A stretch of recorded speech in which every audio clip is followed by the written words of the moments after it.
दोस्तों, ओम नमः शिवाय। दोस्तों, स्वागत है आप सभी का इसे YouTube चैनल में। दोस्तों, पूरे 500 सालों के बाद बनता है महाशुभ संयोग। 22 जुलाई सावन का पहला सोमवार के दिन चुपचाप गाय को खिला दें। यह एक छोटी सी चीज, रोडपति भी होंगे, करोड़पति मृत्युदंड, पितृदोष तुरंत होगा, खत्म मिलेंगी सभी संकट और कष्टों से मुक्ति। भगवान भोलेनाथ के आशीर्वाद से आपके घर में सदैव भरे रहेंगे धन के भंडार, और भगवान भोलेनाथ का सदैव आप पर रहेगा आशीर्वाद। दोस्तों, वीडियो को शुरू करने से पहले भगवान भोलेनाथ के सच्चे भक्त इस वीडियो को लाइक करें, कमेंट बॉक्स में जय भोलेनाथ लिखें, जिससे भगवान भोलेनाथ का आशीर्वाद आपको सीधे प्राप्त हो सके। और साथ साथ अगर आप हमारे इस चैनल पर नए हैं तो चैनल को सब्सक्राइब करके बेल आइकॉन को प्रेस करें, जिससे समय समय पर इसी प्रकार की महत्वपूर्ण ज्ञानवर्धक वीडियो आप लोगों तक पहुंच सके।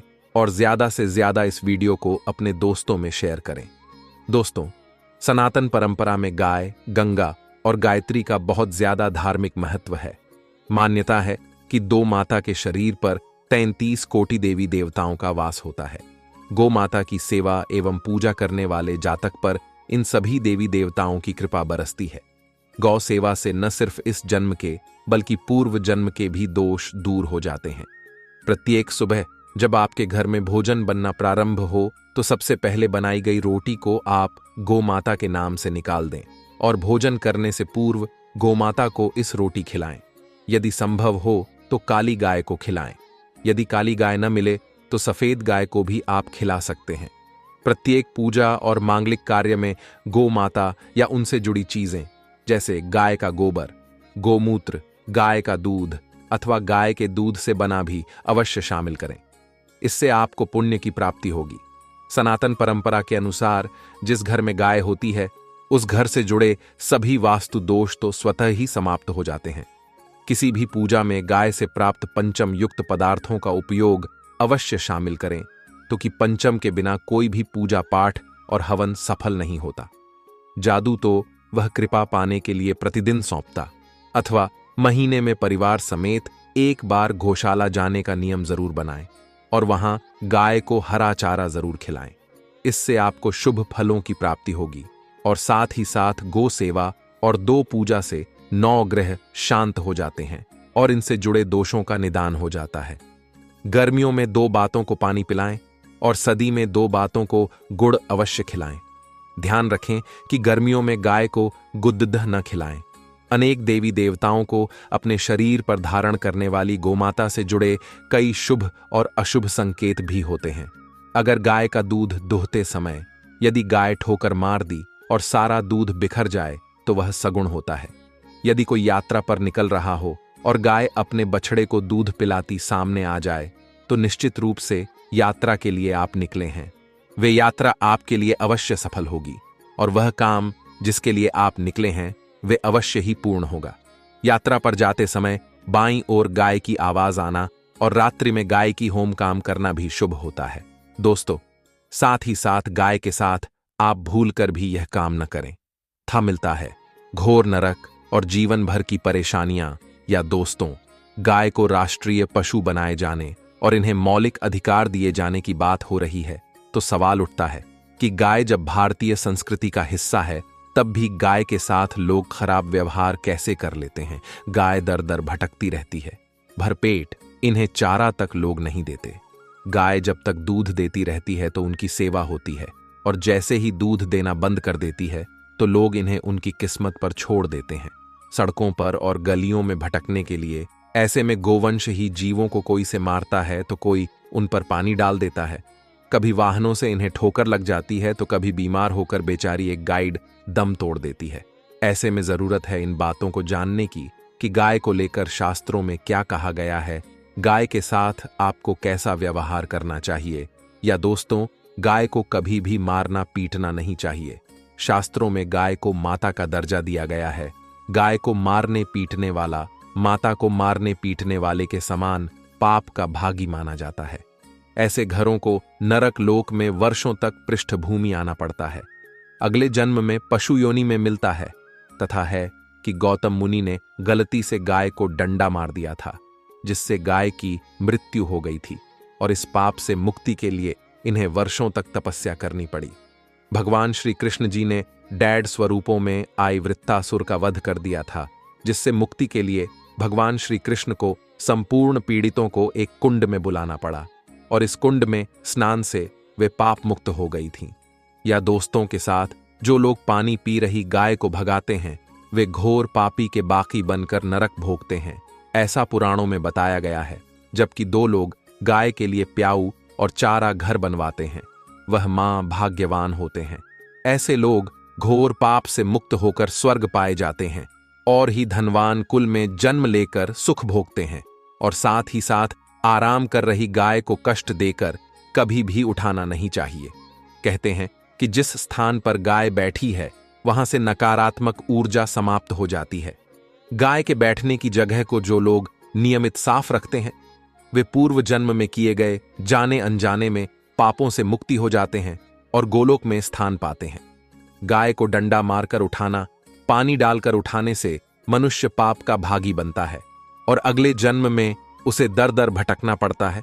और साथ ही साथ शास्त्रों में बताया गया है कि गाय का दूध उसके बछड़े के लिए होता है। गाय के बछड़े से बचा हुआ दूध ही मनुष्य को लेना चाहिए, लेकिन कुछ लोग एक बार गाय को दूध लेने के बाद फिर से बछड़े के लिए बचा हुआ दूध भी दूर लेते हैं। ऐसा करना घोर पाप कहा जाता है। से दूध को दुखाने वाला और ग्रहण करने वाला दोनों ही पाप के भागी बन जाते हैं। दोस्तों के साथ शास्त्रों में कहा गया है कि गोवंश यानी गाय और बैल की पीठ पर नहीं बैठना चाहिए। इनके पीठ पर बैठने से महापाप लगता है। ऐसे लोगों को नरक की यातना भोगनी पड़ती है। एकमात्र महादेव के अंश के उत्पन्न नंदी ही गोवंश सी है, जिस पर स्वयं महादेव और महादेवी सवारी करती हैं। क्योंकि नंदी ने स्वयं अपनी इच्छा से महादेव की सवारी बनना स्वीकार किया था। और साथ ही साथ शास्त्रों में गाय के दान को बहुत महत्व दिया गया है। लेकिन ऐसी गाय का दान कभी नहीं करना चाहिए जो बूढ़े और बीमार हो। कठोपनिषद में नचिकेता की कथा भी इस संदर्भ में है कि जिस नचिकेता ने पिता द्वारा बूढ़ी गाय को दान करने पर आपत्ति जताई थी, दूध देने वाली और बछड़े सहित जो लोग गाय का दान करते हैं, वे महान पुण्य को प्राप्त करके स्वर्ग में स्थान पाते हैं। दोस्तों, साथ ही साथ सूर्य चंद्र मंगल शुक्र की युति राहुल से हो तो पितृदोष होता है। यह भी मान्यता है कि सूर्य का संबंध पिता सी एम मंगल का संबंध रक्त उसे होने के कारण सूरज यदि शनि राहु या केतु के साथ स्थित हो या दृष्टि संबंधी हो तथा मंगल की युति राहु या केतु से हो तो पितृदोष होता है। इस दोष से जीवन संघर्ष में बन जाता है। यदि पितृदोष हो तो गाय को प्रतिदिन या किसी भी एकादशी को या किसी पूर्णिमा के दिन अमावस्या को रोटी गुड़ चारा आदि खिलाने से पितृदोष समाप्त हो जाता है। साथ ही साथ देसी गाय की पीठ पर जो फूड कूपन होता है वे बृहस्पति गुरु हैं।